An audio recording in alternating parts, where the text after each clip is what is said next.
Eh ben, vous savez quoi? C'est la première fois que j'enregistre un épisode de podcast dehors. Alors, je suis désolée d'avance si vous entendez tous les bruits environnementaux, mais en vrai, ça fait un petit kiff. Là, ça fait exactement 4 jours que je suis condamnée chez moi. Alors, je vous explique pourquoi dans cet épisode. C'est parti. Salut, ici Madeleine, et vous écoutez le podcast de Thérapie Tailo.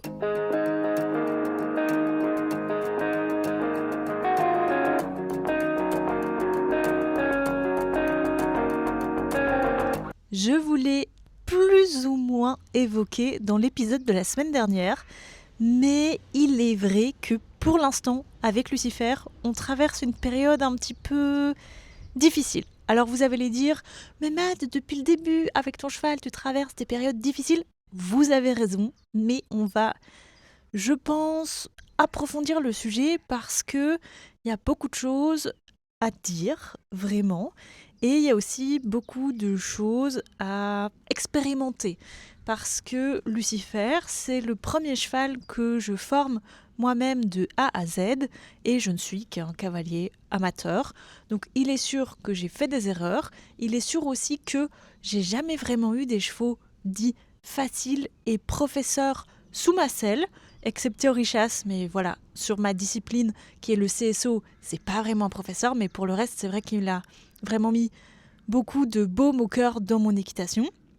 Mais j'ai jamais vraiment monté des chevaux dits faciles, professeurs, et je pense que ça fait aussi ma résilience à cheval et ma détermination, parce qu'en vrai, j'aime un peu le challenge. Alors, c'est vrai que Lucifer, c'est un sacré challenge, on va pas se mentir. C'est un challenge qui dure maintenant depuis 5 ans.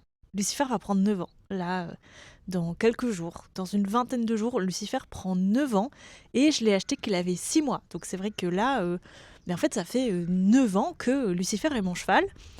Et même si je vous dis qu'il y a des périodes difficiles, il y a beaucoup de périodes très douces et il y a beaucoup de choses vraiment douce et chouette avec ce cheval que j'ai vécu avec aucun autre de mes chevaux, c'est-à-dire principalement Tarzan et puis Orichas et tous les chevaux que j'ai pu avoir au travail. Mais Lucifer, c'est Lucifer. Et je vous ai promis un retour en concours dans le dernier épisode. Et si vous me suivez sur Instagram, vous aurez remarqué que on n'a pas pris le départ pour la simple et bonne raison que je suis privée de sport encore pour quelques jours. Là, on est mardi 7 avril à l'heure où j'enregistre cet épisode et j'ai vécu, si je puis dire, un petit accident qui est une chute tout à fait banale vendredi lors de ma reprise en cours avec notre coach comportemental. Je l'ai un peu mal vécu. Je l'ai un peu mal vécu. Là, le fait d'être arrêté, c'est vraiment le coup de massue. Et d'un côté, ça me permet de réfléchir sur beaucoup de choses qu'on a abordées pendant ce cours. Il y a vraiment tout un ensemble autour de Lucifer et de moi qui... C'est compliqué. Pour l'instant, c'est vraiment compliqué. On n'arrive pas vraiment à communiquer, si je puis dire. On n'arrive pas vraiment à se comprendre. Et il y a des choses qui se sont créées entre nous qu'il faut vraiment qu'on casse et qu'on passe au-dessus parce que ça va vraiment devenir très compliqué sinon. Lucifer est un cheval qui a vraiment beaucoup de force. On dirait pas comme ça avec sa carrure de poney, mais le travail depuis 1 an qu'on a repris post-blessure fait qu'on a fait un travail différent et Lucifer a pris vraiment beaucoup, beaucoup, beaucoup, beaucoup de force. Ça en reste un cheval très sensible aussi, donc je peux pas monter dans la force. C'est un cheval qui a besoin de douceur, de délicatesse et surtout de justesse. Et c'est là où ça cale un petit peu, c'est que moi je monte vraiment très très vite en pression et du coup j'en perds très souvent ma justesse dans mes demandes.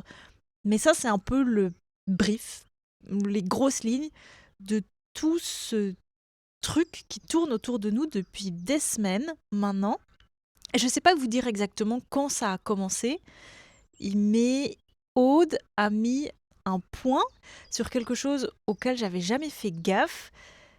Et le fait d'être arrêtée maintenant, ça me permet d'y réfléchir et de me dire ok, on va aborder la chose plus sereinement, on va travailler différemment pour vraiment aller dans le sens du sport, dans le sens du respect de mon cheval et vraiment dans le sens de on va y arriver. Je vous explique, parce que là c'est très brouillon pour vous et dans ma tête c'est encore un peu brouillon. Là je suis dans une phase de frustration et de décompression. C'est la première fois depuis 10 ans, si je dis pas de bêtises, que le corps médical me dit de m'arrêter. Alors non, c'est faux. Le corps médical m'a dit plusieurs fois de m'arrêter, mais ça n'avait pas d'impact sur le long terme si je ne le faisais pas. Donc, ça fait plusieurs semaines que Lucifer est vraiment explosif. Mais quand je vous dis explosif, c'est explosif à point de monter très haut en l'air avec des réactions vraiment disproportionnées qui fait que je me disloque de ma selle à chaque fois. Et il y a 2 semaines, je suis tombée vraiment fort juste avant d'aller à l'école. Ça m'a mis un petit choc, vraiment. Je suis tombée sur tout mon flanc droit en fait pour vous mettre une image. Et je me suis, enfin, c'est jamais agréable de tomber, donc je me suis vraiment contractée et je me suis sortie avec juste un gros bleu sur la cuisse.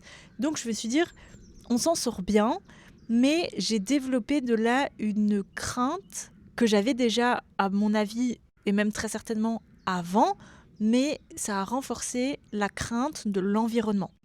Lucifer, c'est un cheval très sensible à l'environnement et en fait, c'est moi qui l'ai rendu comme ça parce que, en fait, j'ai pas de parce que à donner. Je crois qu'il était tellement frileux en étant poulain que mon cerveau a assimilé ton cheval a peur de l'environnement, tu dois te méfier de l'environnement. Et en fait, ça fait du coup 5 ans que je monte dans ce truc de mon cheval a la peur de l'environnement, donc je dois me méfier de ce qui peut potentiellement faire peur. Vous voyez un peu où je veux en venir, c'est que je vois des trucs qui arrivent. J'ai pas pris conscience que mon cheval avait grandi, qu'il était vraiment dans maintenant 9 ans. Donc 9 ans, on est beaucoup moins dans un cerveau qui fuit, on est beaucoup plus dans un cerveau qui réfléchit et qui a confiance en moi. Au fil des années, je suis son seul humain, donc fatalement, il a confiance en moi. Mais j'ai développé cette peur aussi forte que lui de l'environnement et je crois qu'à l'heure actuelle, j'ai même plus peur que lui de l'environnement parce que je me méfie de choses qui n'existent même plus. Donc je vous mets du contexte. Ça fait 1 semaine, 2 semaines qu'il est vraiment insupportable, qu'il monte vraiment très fort en l'air, je tombe et c'est vraiment la catastrophe dans ma tête. Je rentre, je suis dépitée. Plusieurs fois en 2 semaines, je rentre, je suis dépitée, je suis vraiment fracassée, je pleure, j'en peux plus, je suis fatiguée.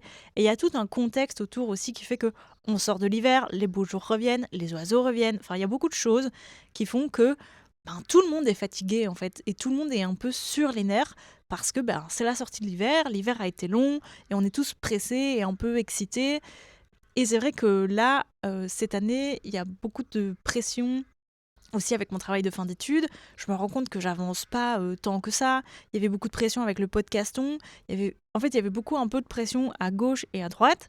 Et mon corps a dit vraiment lâché parce qu'il y a aussi des objectifs en run que je vous ai pas encore expliqué et que je vous expliquerai. C'est vraiment le run prend dans ma vie maintenant une place quasiment tout aussi importante que l'équitation.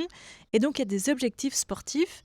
Donc je me mets une pression supplémentaire en mode tu peux pas tomber à cheval parce que si tu tombes à cheval, tu te blesses. Si tu te blesses, tu peux plus courir. Et donc tous les objectifs que tu bosses depuis 6 mois, tu pourras pas les faire. Autant à cheval qu'en course à pied. Et donc je me mets une pression énorme, mais c'est insupportable. En fait, j'endors plus la nuit et si vous avez remarqué, je suis une personne très anxieuse. Donc moi, ça cogite et mon cerveau de TDA, il cherche des solutions en permanence et puis il pense trouver et puis en fait, il arrive sur un terrain de jeu en étant fatigué et mon corps est fatigué et ma tête est fatiguée et le résultat, c'est que je me suis blessée. Donc pour en revenir au contexte de base, ça fait vraiment 2 semaines que Lucifer, on se comprend plus, on est vraiment dans cette bataille constante.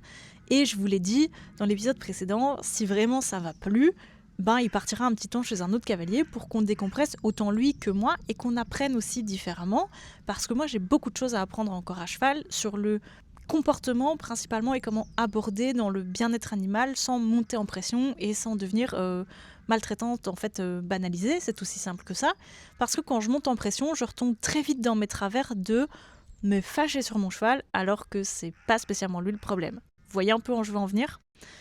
Donc, vendredi, on est en cours. C'est le premier cours depuis 2 ans, si je dis pas de bêtises, qu'on reprend avec Aude.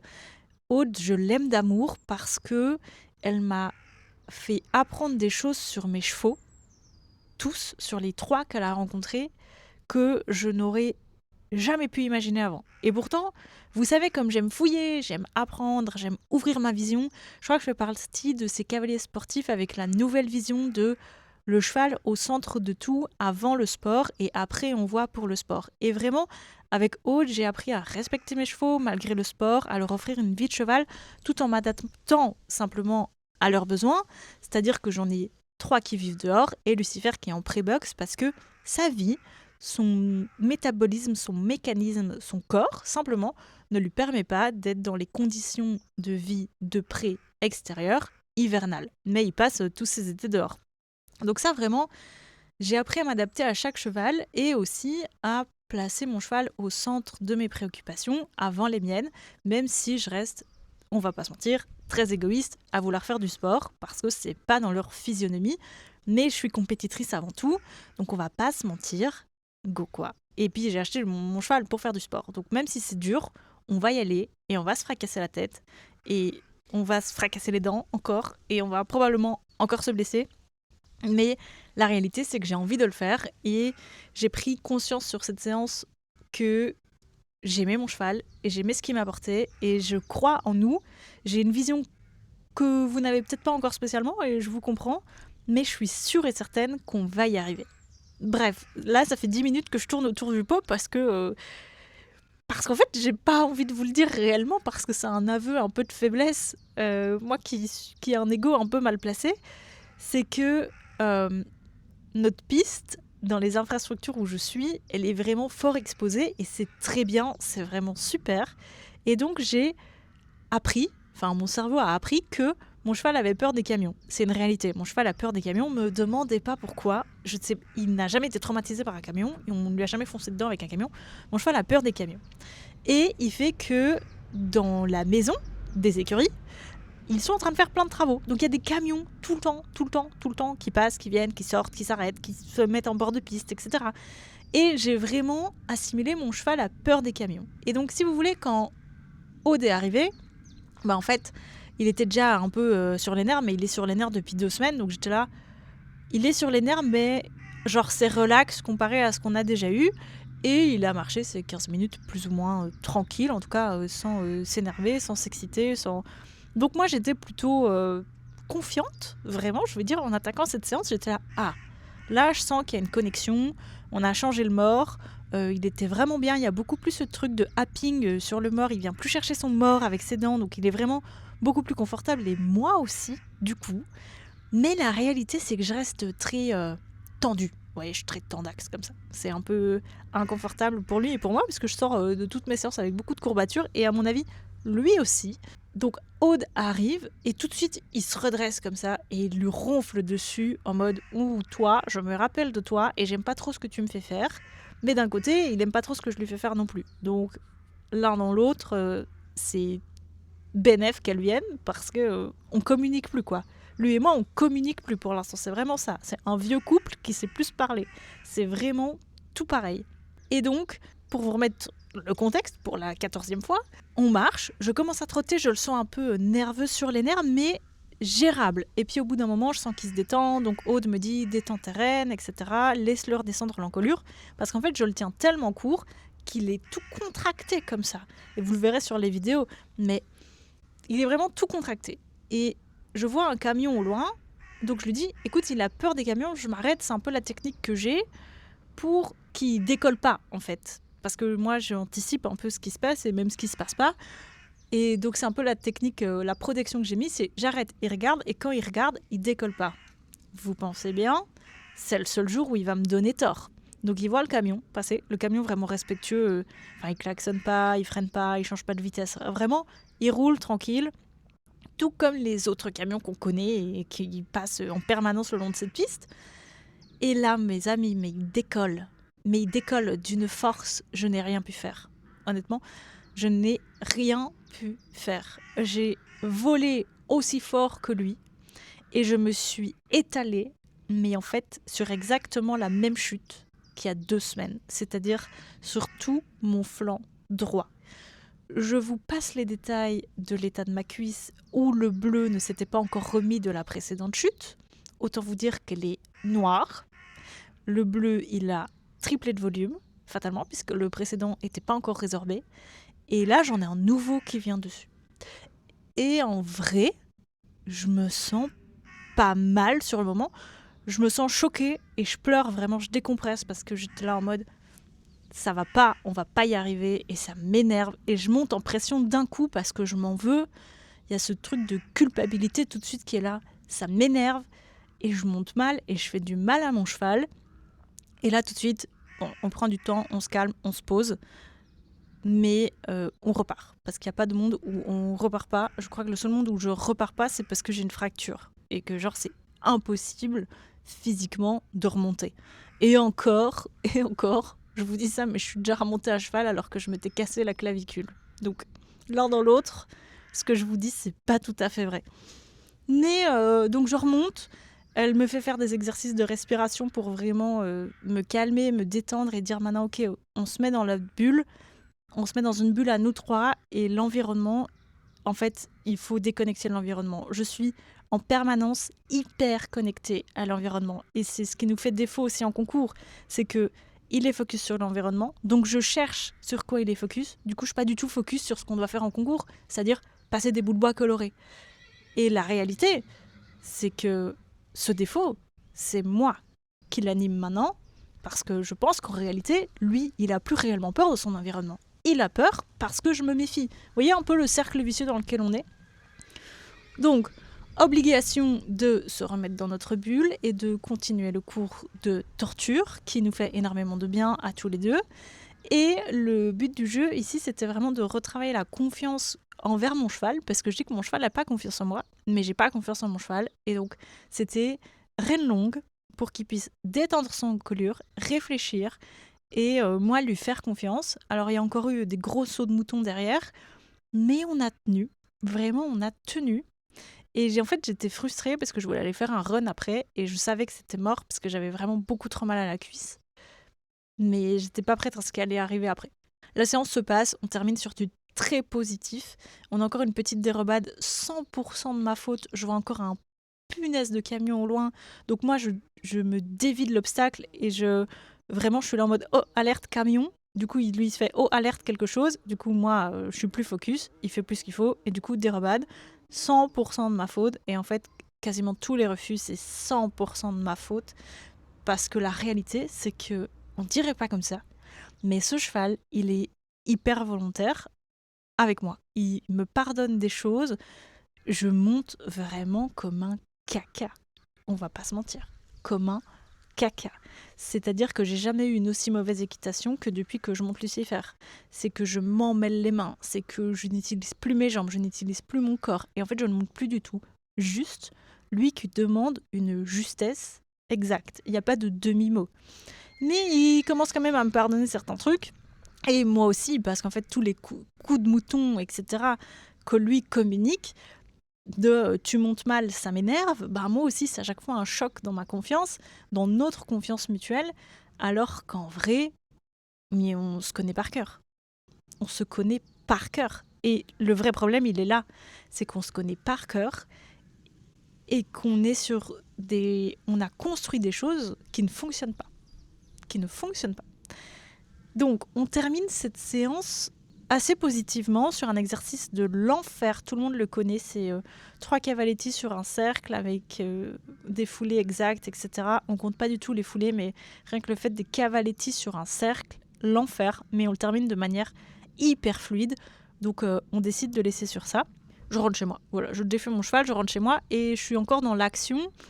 Je sens un peu que j'ai mal à la cuisse, mais je ressens pas de douleur autre. Ma tête a pas tapé le sol, mon dos a pas tapé le sol. J'ai un peu des courbatures, normal les gars, hein, presque 30 ans. Donc mon corps, Il absorbe les chocs beaucoup moins rapidement que quand j'avais 20 ans. Mais je me sens globalement très bien. La journée continue, on fait tout ce qu'on a à faire dans la journée. Et vient le moment d'aller se coucher et je n'arrive pas à dormir. Et vous allez dire, bah meuf, si ça se passe bien, je n'arrive plus. Premier degré. Il n'y a pas d'humour, il n'y a rien du tout là-dedans. Je n'arrive plus à bouger mon pied. Mon pied est froid, mon pied n'est pas gonflé, mon pied n'est pas bleu, mais je n'arrive plus à bouger mon pied. J'en pleure de douleur, vraiment. Et j'ai objectivement une absorption à la douleur suffisamment élevée que pour me dire là c'est plus ou moins grave, on va dire, et c'est une douleur que je connais pas. Donc c'est pas une contracture musculaire et c'est pas une douleur d'un bleu, vous voyez. C'est pas la douleur d'une entorse, c'est pas la douleur d'une fracture. Et donc là je m'inquiète parce que j'ai 3 dossards de run qui arrivent, j'ai des concours de programmés et j'ai vraiment une saison sportive qui va être incroyable. Et là, je pleure d'angoisse, en plus de douleur, parce que j'ai peur que tout le travail acharné depuis 6 mois s'effondre.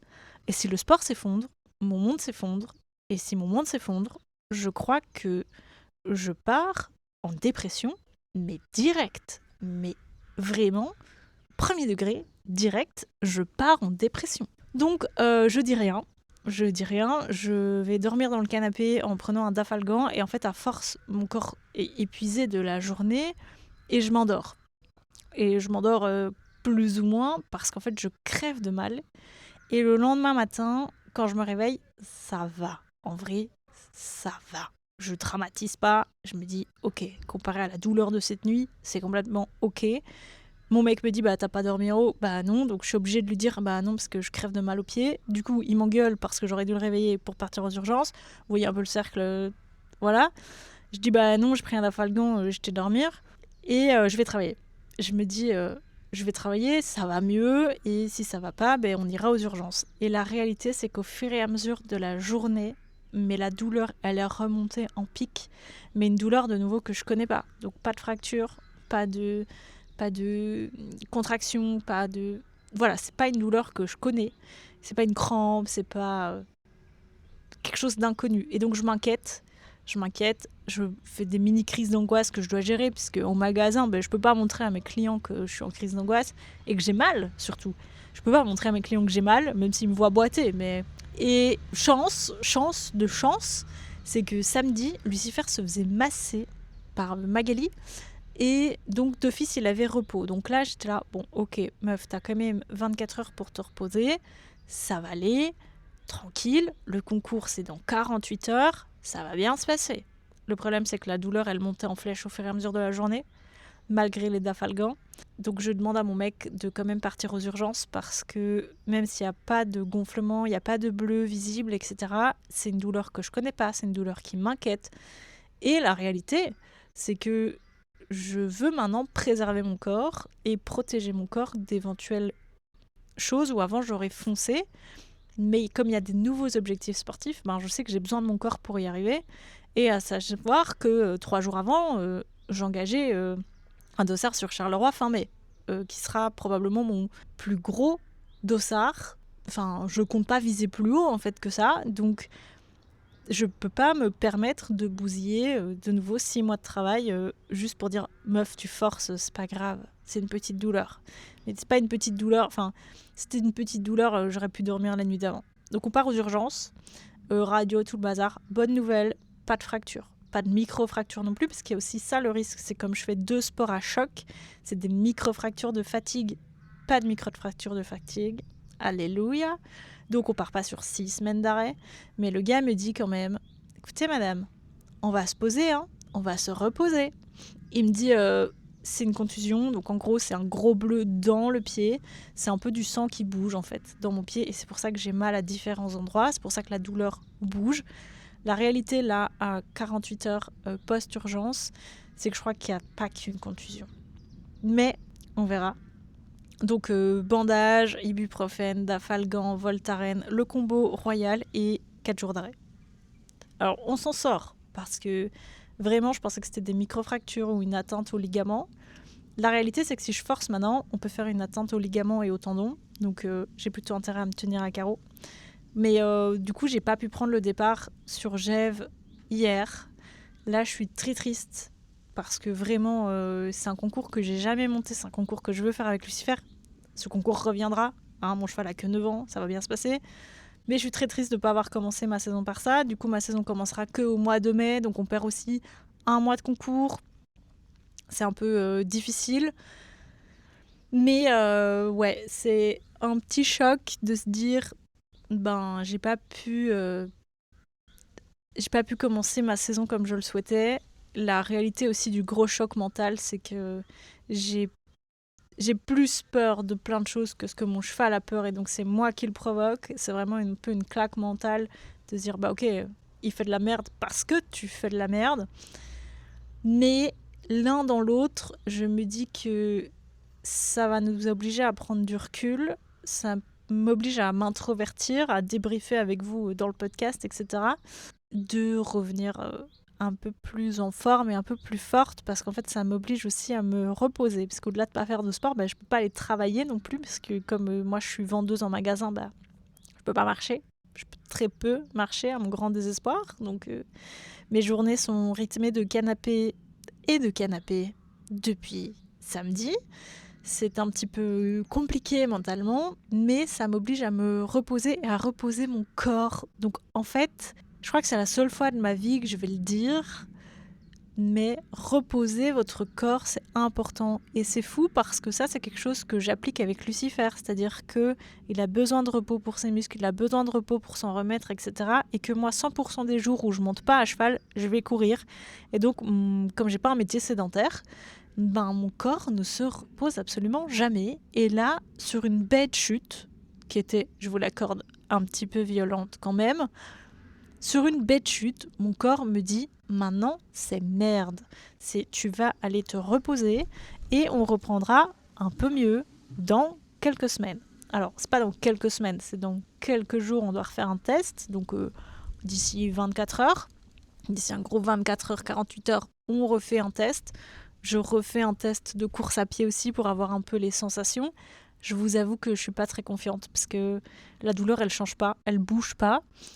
Mais ça va le faire, ça va le faire. Au pire, j'irai voir mon médecin traitant qui sera ravi de me remettre encore en pause parce qu'il n'attend que ça depuis 2 ans. Ouais, franchement, à 20 ans, je me remettais très vite et là, je sens que mon corps vieillit et donc je sens aussi que je dois faire beaucoup plus attention à ce que je fais et comment je le fais et de la manière à laquelle je le fais, et que les chutes, elles sont beaucoup plus vite fatales qu'il y a 10 ans. C'est une pause qu'on mérite. C'est une pause que je vais prendre avec beaucoup de recul et avec beaucoup de respect, si je puis dire.